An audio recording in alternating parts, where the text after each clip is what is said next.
रामचंद्राच्या यांच्या टीकेमध्ये काय सांगितलं होतं? ज्ञान आणि ज्ञानी एकमेकापासून सर्वथा भिन्न नाही, कथनचित भिन्न आहेत, कथनचित अभिन्न आहेत, असं घेतलं होतं. मग आता त्याचंच विस्तार इथं चांगलं केलं आहे ते जेसनाच्या यांनी.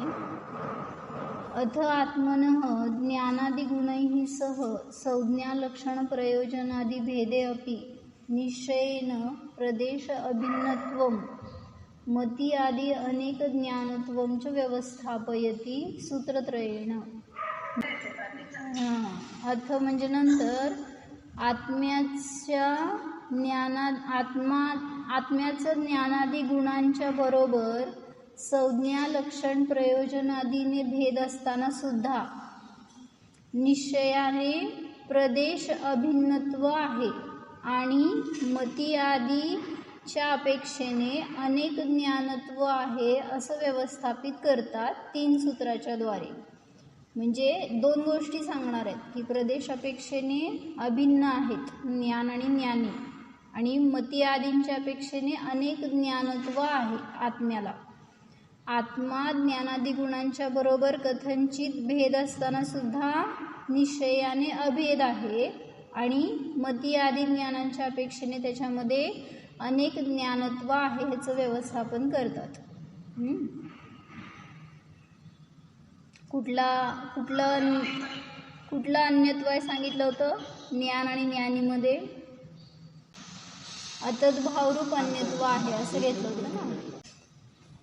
तर सांगितलं अतद्भावरूप अन्यत्व आहे ज्ञान आणि ज्ञानी किंवा द्रव्य आणि गुणामध्ये, आणि जे सर्वथा प्रदेश भेद असतात ज्या 2 द्रव्यांमध्ये वगैरे, तर तिथं पृथक्त्व लक्षणरूप अन्यत्व असतं. वाचा. न विकल्पते न भेदेन पृथक् क्रियते. विकल्पते म्हणजेच भेद करणे, विकल्प करणे म्हणजे भेद करणे. तर विकल्प केला जात नाही किंवा भेदाने पृथक केलं जात नाही. एक पहिल्यांदा काय म्हणायचं हे सांगितलं, काय सांगणार आहेत ते सांगितलं. आता कोणाचं कोणामध्ये हे सगळं पुढं सांगणार. भेद केला जात नाही. कह असौ कोण हा? तर ज्ञानी पृथक केला जात नाही म्हणजे आत्मा, ज्ञानी म्हणजे आत्मा पृथक केला जात नाही. कस्मात सकाशात कोणापासून केला जात नाही? तर ज्ञान गुणापासून ज्ञानी भेद केला जात नाही असं सांगितलं. पुढं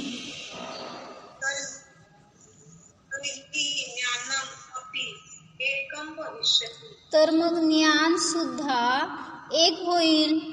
म्हणजे काय म्हणायचंय की तुम्ही ज्ञानाला अनेकता दाखवता ना, मग आता ज्ञान आणि ज्ञानी एक आहे म्हणून सांगताय, त्याला भेद नाही आहे. जसं की ज्ञानी एक आहे तसं ज्ञान सुद्धा एक होईल असं त्या शंकाकारांनी शंका विचारली. काय कळलं? ज्ञान गुण कुठे गेलं? कोण अलग नाही किया जाता, तर ज्ञानी वेगळा केला जात नाही. कोणापासून? तर ज्ञान गुणापासून. तब तो ज्ञान भी एक ही होगा, तर न एवं असं नाही. पुढं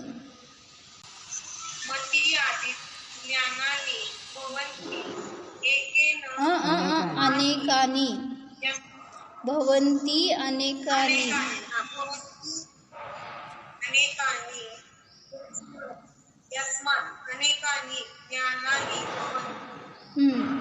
काय सांगितलं की एक ज्ञानी एक आहे म्हणून ज्ञान एक होते असं नाही. का? कारण मती आदी ज्ञान अनेक आहेत ज्याच्या निमित्तात की ज्ञान अनेक होतात.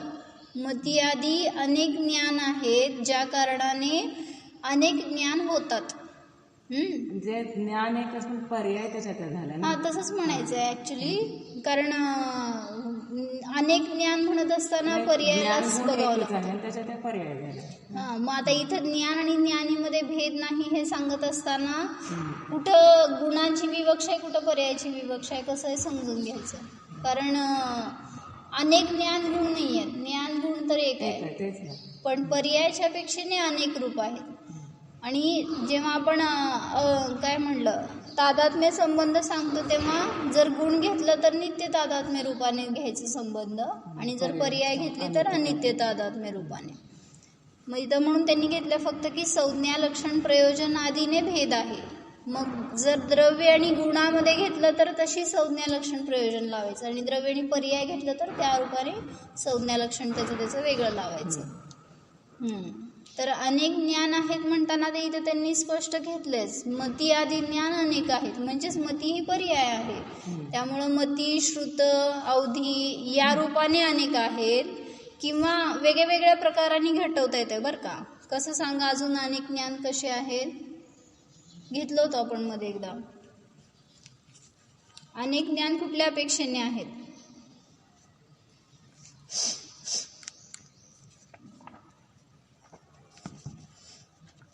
पहिला हे घेतले भेद ज्ञानाचे की मती श्रुत आदी हे 8 ज्ञान आहेत त्या अपेक्षेने ज्ञान अनेक आहेत.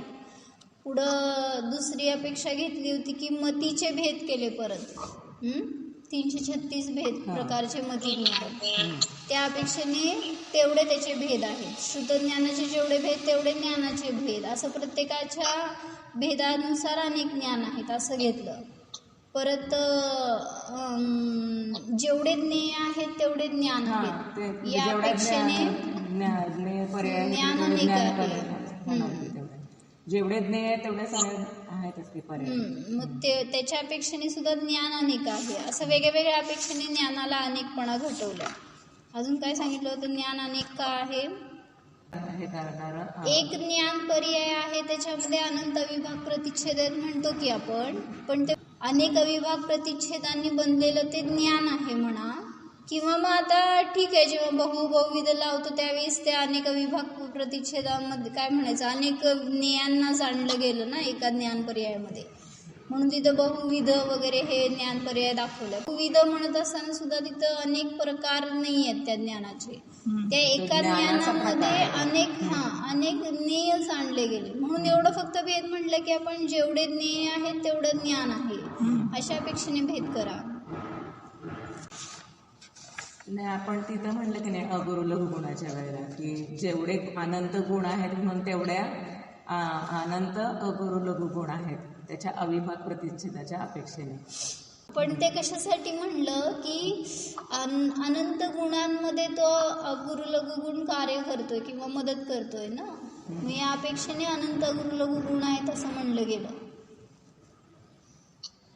प्रत्येकच गुण इतर गुणांच्या बाबतीत म्हणलं तर की तेच म्हणून तर मी पण ते पण प्रश्नांच्या गुणांमध्ये सहकारी कारण असल्यामुळे त्याला म्हणलं जात आहे.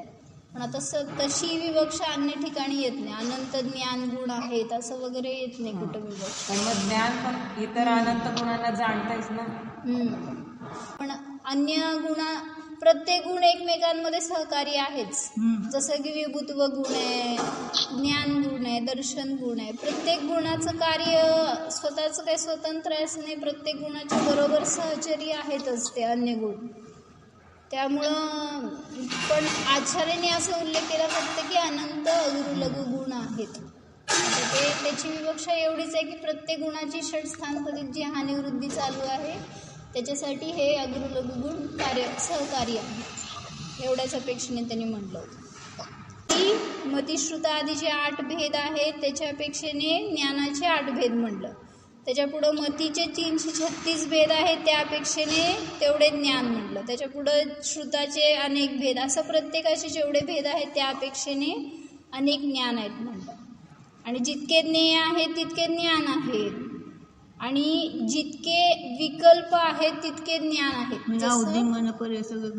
सगळ्यामध्ये केवळ ज्ञान तर एकच आहे त्याच्यामध्ये भेद नाही आहे. मग ज्या ज्या ज्ञानांमध्ये भेद आहे त्या अपेक्षेने अनेक ज्ञान आहेत असं एक म्हणलं गेलं. आणि एकच ज्ञेय आहे पण त्याच्याविषयी तुम्ही जे काय अनेक विकल्प करता ना प्रत्येक समयाला त्यामुळं जेवढे विकल्प आहेत तेवढे ज्ञान आहे असं म्हणलं गेलं. आपलं एकच शरीर आहे समजा पण त्या एका शरीराविषयी आपण किती विकल्प करतोय प्रत्येक वेगळे वेगळे जेवढे विचार तेवढे नाही. तसं त्यामुळं जितके ज्ञेय आहेत तेवढे ज्ञान आहे, जितके विकल्प आहेत तितके ज्ञान आहे. आणि अनेक गुण आणि अनेक पर्याय यांच्या अपेक्षेने सुद्धा आत्मा नाना रूप आहे. म्हणजे ज्ञानी अनेक आहे असं घेतलंय ना त्यांनी. अनेक कुठं गेलं, आत्म्याचं अनेकत्व हे सांगायला, अनेक ज्ञानत्व. तर अनेक गुणांच्या अपेक्षेने आत्मा नाना रूप आहे असं पण अपेक्षा तिथं घटवली जाणार. असा नाना रूप असताना सुद्धा जो निर्विकार अभेद चैतन्य मात्र आत्मतत्व आहे त्याचाच आश्रय उपादेय आहे, ज्याद्वारे ज्ञानाचा विकास प्रगट होणार. आणि एक ते चांगलं चिंतन वाटलं मला की जे आपण घटवलं होतं ना, द्रव्य क्षेत्र काल भावाच्या अपेक्षेने कथनचित भेद आहे का अभेद आहे घटवलं होतं. अभेद आहे हे घटवलं होतं. अमृतचंद्राच्या जे टीकेत आलं होतं ना की द्रव्य अपेक्षेने एक द्रव्यत्वात असे हेतू दिला होता त्यांनी की एका अस्तित्वाने रचित असताना एक द्रव्यत्व असल्यामुळे ज्ञान आणि ज्ञानी ह्याच्यामध्ये कथनचित अभेद आहे असं एक घटवलं होतं ना. मग त्याच्यामध्ये विचारलं होतं की द्रव्यत्व घटवताना आणि पुढचा कुठला भाव आणि त्याच्यामध्ये काय भेद घ्यायचा असं. मग त्यावेळेस तिथं ते सांगितलं की अनंत गुणांचा पिंड याच्या पेक्षेने द्रव्य म्हणलं. आणि जेव्हा भाव सांगतो तेव्हा स्वभाव घेतला. द्रव्याचा स्वभाव आणि ज्ञानाचा स्वभाव अशा अपेक्षेने थोडंसं भेद करून सांगितलं.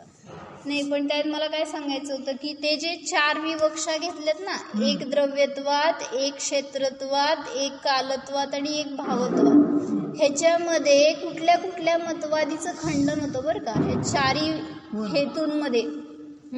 कोणाला सुचतंय का सांगा बघू. एक द्रव्यत्वात हा जो हेतू घेतला त्याच्याद्वारे कोणाचं खंडन होतं. तर त्याच्यात काय घेतलं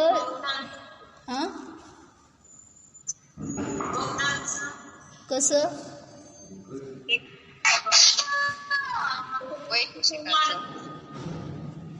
प्रत्येक समाजाला वेगवेगळं होतंय. तर तसं नसतं, ते सगळीकडे एकच द्रव्य आहे.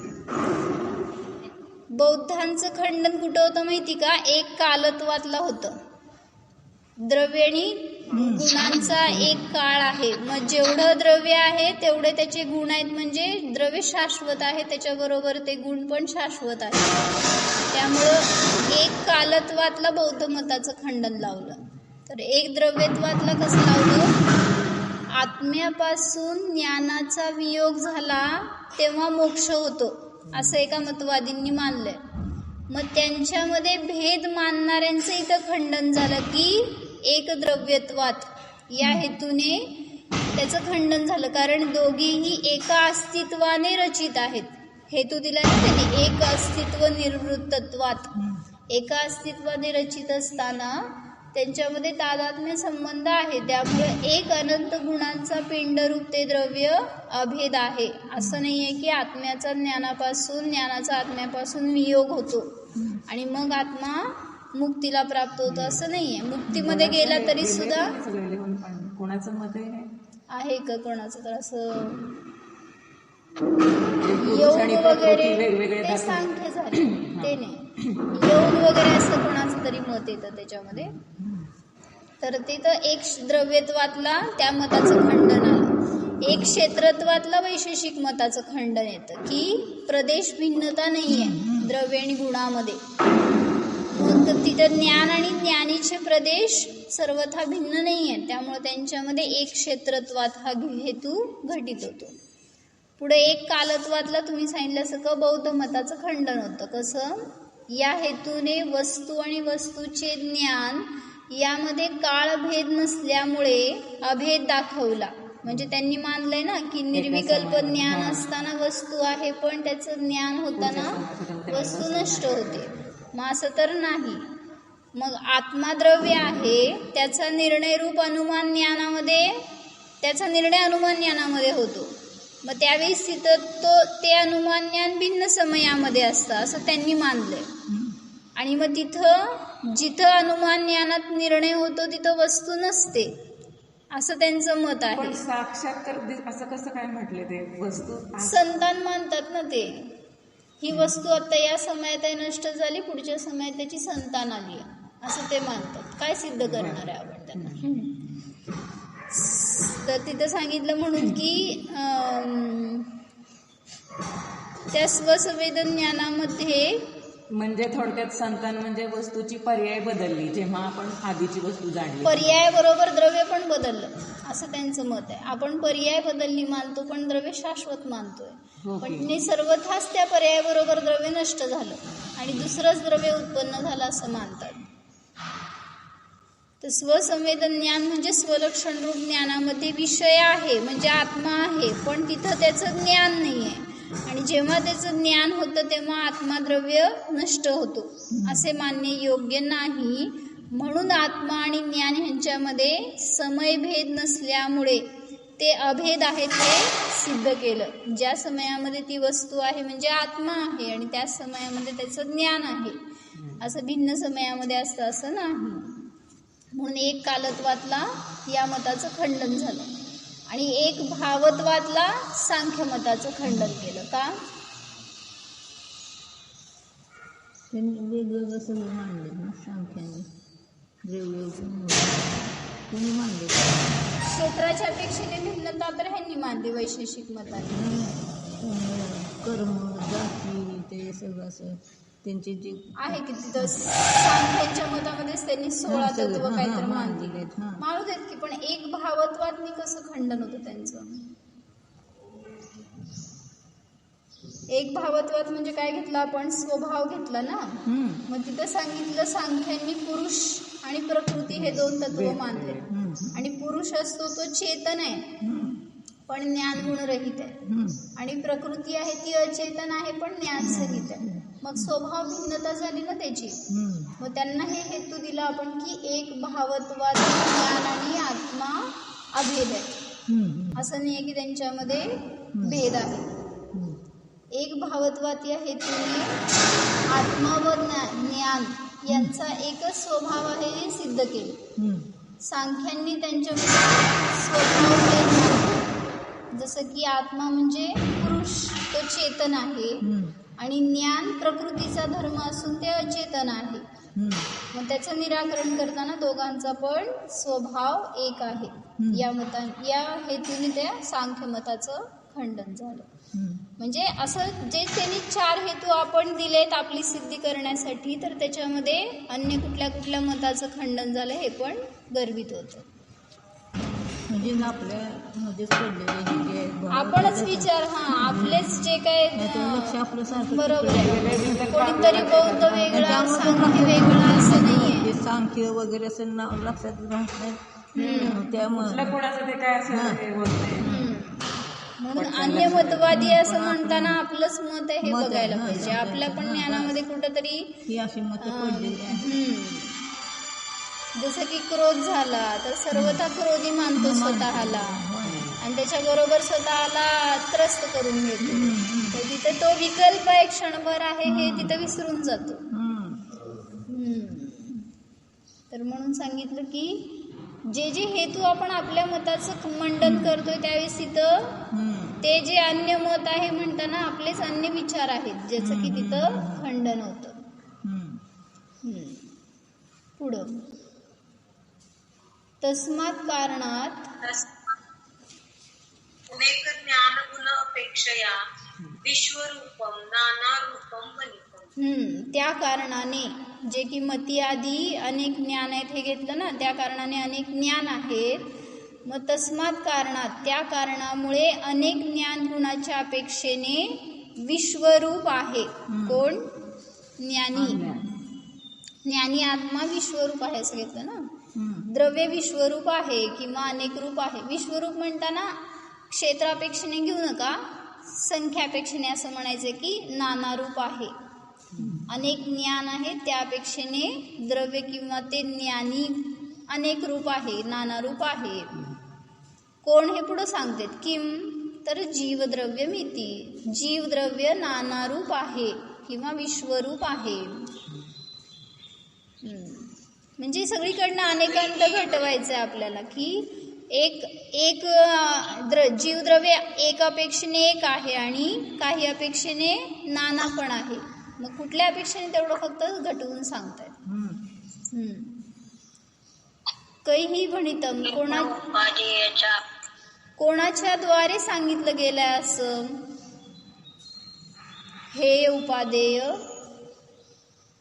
तत्वविचार ज्ञान ज्ञानी भीही विधी इति. इति मत्यादी. इति काय आहे पुढं तुमच्याकडं? मत्यादी माझ्याकडं नाही आहे मत्यादी. आहे की ते. बरं ठीक आहे. तर काय सांगितलं, हे उपादेय तत्वाचा विचार करणाऱ्या ज्ञानींच्या द्वारे हे सांगितलं गेलेलं आहे असंच घेतलंय ना. हे उपादेय तत्व का विचार करने वाले ज्ञानियों के द्वारा अनेक रूप कहे गए है मती आदि ज्ञान. जसं की ते अनेक रूप सांगितलेले आहेत त्याप्रमाणे जीवद्रव्य सुद्धा अनेक रूप आहे असं सांगितलेलं आहे.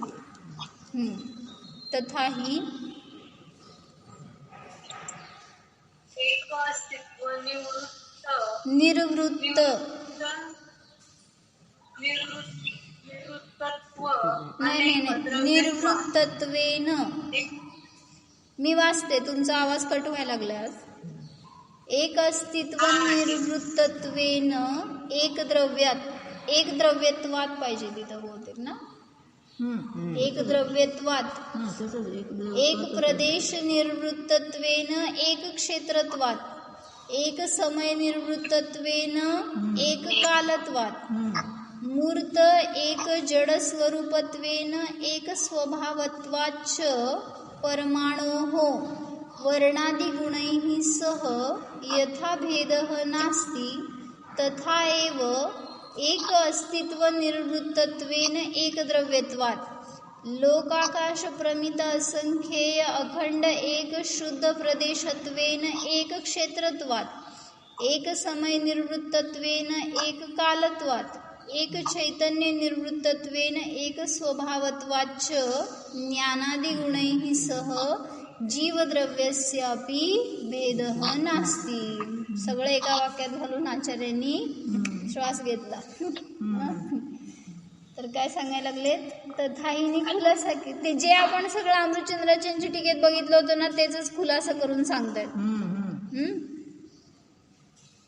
की एक अस्तित्वाने निर्वृत्त असल्याने एक द्रव्य आहे. रचलेला म्हणा की एक अस्तित्वाने निर्वृत्त म्हणजेच रचलेला. त्यांनी परमाणूला घेतलंय हे सगळं, त्यामुळे तिकडच लावायचं. एक परमाणू एक पुद्गल परमाणू मध्ये एका अस्तित्वाने रचलेला असल्यामुळे एक द्रव्यपणा आहे. एका प्रदेशाने रचलेले असल्यामुळे एक क्षेत्रपणा आहे. एका समयाने रचलेले असल्याने एक कालपणा आहे.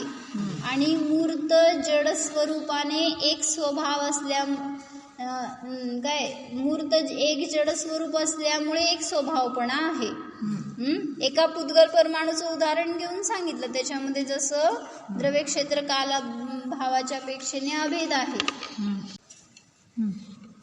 कोण परमाणू आणि त्याचे गुण असं घ्यायचं. केसमीत होत त्यांना अनेकांत सांगायचं का ह्यात ना का वस्तू सांगायची. परमाणू त्याचे गुण का परमाणू आणि त्याचं द्रव्य. नाही परमाणू आणि त्याचे गुण वर्णादी गुण.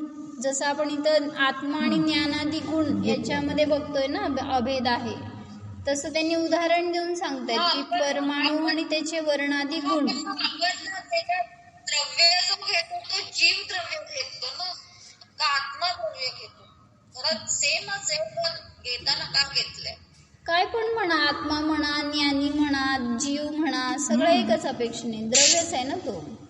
एका द्रव्याचं म्हणजे आता इथं आपलं प्रकरण चाललंय उपयोगाधिकार म्हणून आत्म्याचं ज्ञानादी उपयोगाच्या द्वारे अभेद आहे हे दाखवायला लागले.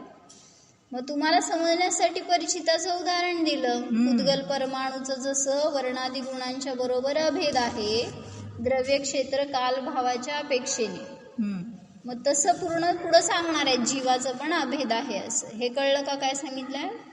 एका पुद्गल परमाणूमध्ये एका अस्तित्वाने रचलेलं असल्यामुळे परमाणू आणि त्याचे वर्णादी गुण ह्यांचं एक द्रव्यपणा आहे. एका प्रदेशाने रचलेले असल्यामुळे जेवढ्या भागामध्ये परमाणू आहे तेवढ्याच भागामध्ये त्याचे अनंत गुण आहेत.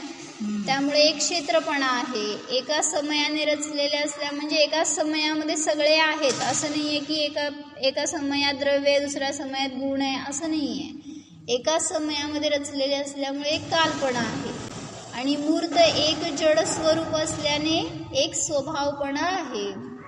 और परमाणु का वर्णादि गुणों के साथ जैसे भेद भिन्नपना नहीं है उसी तरह पुढं सांगितलंय ना यथा भेद नास्ती. परमाणूचं वर्णादि गुणांच्या बरोबर ज्याप्रमाणे भेद नाही त्याप्रमाणेच एका अस्तित्वाने रचलेलं असल्यामुळे जीवाचं आणि ज्ञानादी गुणांच्या बरोबर जीवद्रव्याचं सुद्धा ज्ञानादी गुणांच्या बरोबर एक द्रव्यपणा आहे.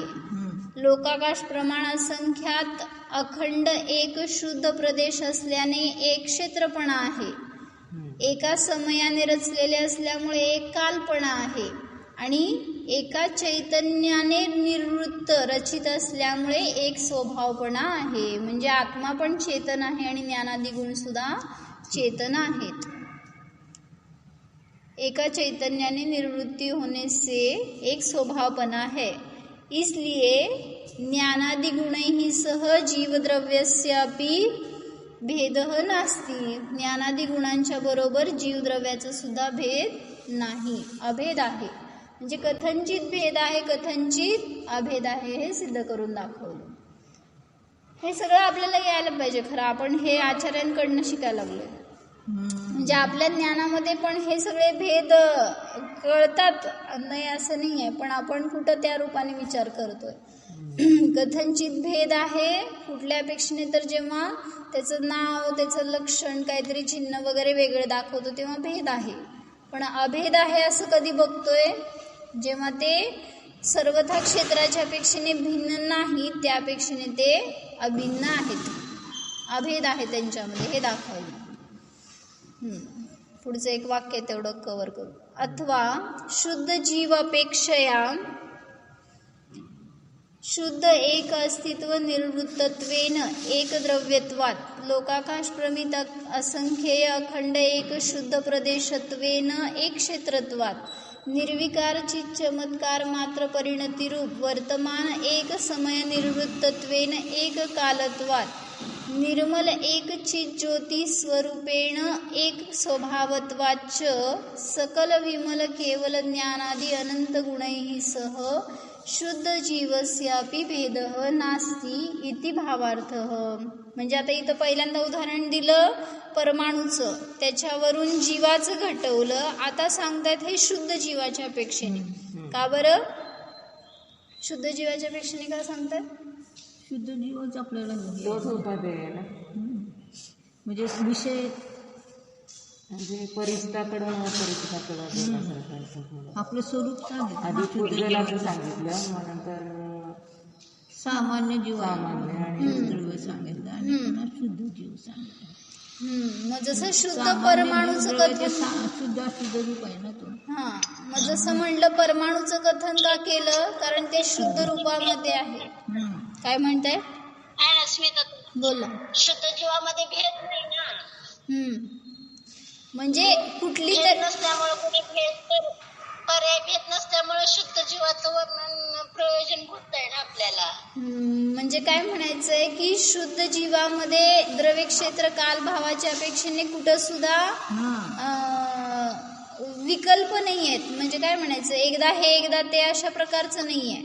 जसं परमाणूचं त्यांनी उदाहरण दिलं की वर्णादी गुणांच्या बरोबर नित्य त्याचं एकरूपपणा आहे द्रव्य क्षेत्र कालभावाच्या अपेक्षेने. तसंच शुद्ध जीवाचं सांगायला लागलेत कशासाठी तर माझं पण तसं स्वरूप आहे, मी पण शुद्ध आहे द्रव्यापेक्षेने. आणि मग त्यावेळेस तिथं माझं सुद्धा त्या गुणांच्या बरोबर अभिन्नता आहे हे घटवायला लागले. मग काय घेतलं? शुद्ध जीवाच्या अपेक्षेने शुद्ध एका अस्तित्वाने रचित असल्याने एक द्रव्यपणा आहे. कोणाचं कोणाशी? केवल ज्ञानादी गुणांच्या बरोबर शुद्ध जीवाचं एक द्रव्यपणा आहे. पुढं सांगितलं लोकाकाश प्रमाण असंख्यात अखंड एक शुद्ध प्रदेश असल्याने एक क्षेत्रपणा आहे. निर्विकारची चमत्कार मात्र परिणती रूप वर्तमान एका समयाने रचित असताना एक काल्पना आहे. आता हे तुम्ही संसारी जीवामध्ये घडवू शकत नाही. निर्विकारची चमत्कार मात्र परिणती नाही आहे त्या जीवाची, अशुद्ध परिणती मध्ये वगैरे जातोय. मग वर्तमान त्या समयामध्ये सुद्धा त्या शुद्ध परिणतीने सहित असताना एक काल्पना आहे हे घटवलं. आणि निर्मल एकची ज्योती स्वरूपाने एक स्वभावपणा असल्यामुळे सकल विमल केवल ज्ञानादी अनंत गुणाबरोबर शुद्ध जीवाचा सुद्धा भेद नाही असं घडतं. असं लावलं तरी पर्यायामध्ये असं अनुभूतीच्या पर्यायामध्ये सुद्धा आपण एवंभूत न्यायाने सिद्ध आहोत. त्यामुळे तिथं सिद्ध म्हणताना शुद्ध म्हणताना त्या जीवाला बघू नका, तर आपला सुद्धा वर्तमानामध्ये त्याच रूपाने परिणत असणारा आत्मा आहे. म्हणून सकल विमल केवल ज्ञानादी अनंत गुणांच्या बरोबर शुद्ध जीवाचा सुद्धा भेद नाही. ती भावार्थ असा भावार्थ आहे. तर याच्यासाठी आपण ह्याच्यात पण बघितलं होतं कलश कुठला येत आहे. आत्मा आणि ज्ञान ह्याच्यामध्ये भेद नाही, आत्मा ज्ञानच आहे. सांगा कुठं आलं प्रसिद्ध कलश.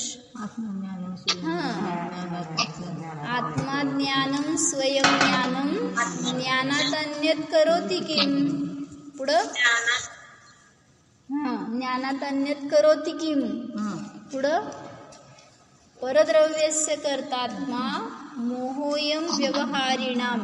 म्हणजे आत्मा ज्ञान आहे, स्वयं ज्ञान आहे, ज्ञानाहून अन्य काहीच नाही आहे.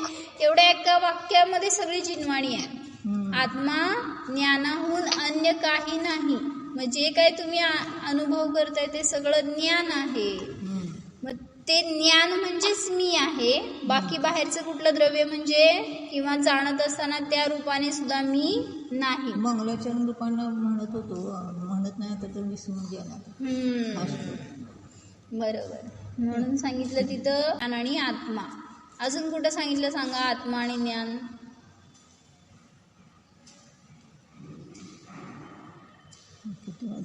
तर सांगितलं काय की आत्मा आणि ज्ञान ह्याच्यामध्ये कथनचित भेद आहे, कथनचित अभेद आहे. प्रवचनसारची 23वी गाथा बघितलं होतो. आत्मा ज्ञान प्रमाण आहे, ज्ञान ज्ञेय प्रमाण आहे, ज्ञेय लोकालोक प्रमाण आहे. म्हणून ज्ञान सर्वगत आहे. मग त्यालाच म्हणलं विश्वरूप आहे. त्याच्याच पुढं 2-3 गाथा याच घेतल्यात की आत्मा ज्ञान प्रमाण आहे, ज्ञानाशिवाय आत्म्याशिवाय ज्ञान प्रवर्तन करत नाही. असं सगळ्या त्या अपेक्षेने घेतलेल्या त्या गाथा ज्ञानाची आणि आत्म्याची अभेदता सिद्ध करतात. सगळ्याच्या द्वारे काय प्रयोजन हे समजून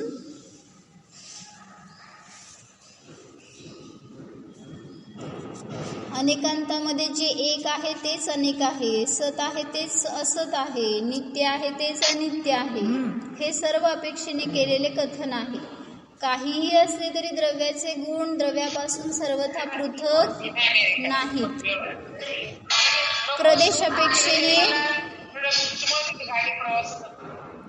प्रदेशापेक्षेने ते अभिन्न रूपच असतात. द्रव्य सहवर्ती गुण व क्रमवर्ती अनंत पर्यायांचा आधार असल्याने एक असूनही विश्वरूप म्हणला जातो. द्रव्य आणि गुणांमध्ये अतद्भावरूप अन्यत्वय घटवलं होतो आपण. जेवढे द्रव्याचे प्रदेश आहेत तेवढेच पर्यायाचे आहेत, तेवढेच गुणांचे प्रदेश आहेत. कारण द्रव्य अखंड आहे आणि जितके ज्ञेय आहेत तेवढ्या प्रकारचे ज्ञान आहेत. म्हणून सुद्धा द्रव्य विश्वरूप आहे. आणि केवळ ज्ञानादी अनंत गुणांशी शुद्ध जीवाचा भेद नाही, तर कथनचित अभेदच आहे. मग वर्तमानात सुद्धा आपल्यामध्ये असं ते केवळ ज्ञान स्वभाव आहेच. मग त्याचा अनुभव केला तर आपल्याला सुद्धा शुद्धोपयोगामध्ये तसाच आनंद भोगायला मिळणार. म्हणून जाणार शुद्धोहम सिद्धोहम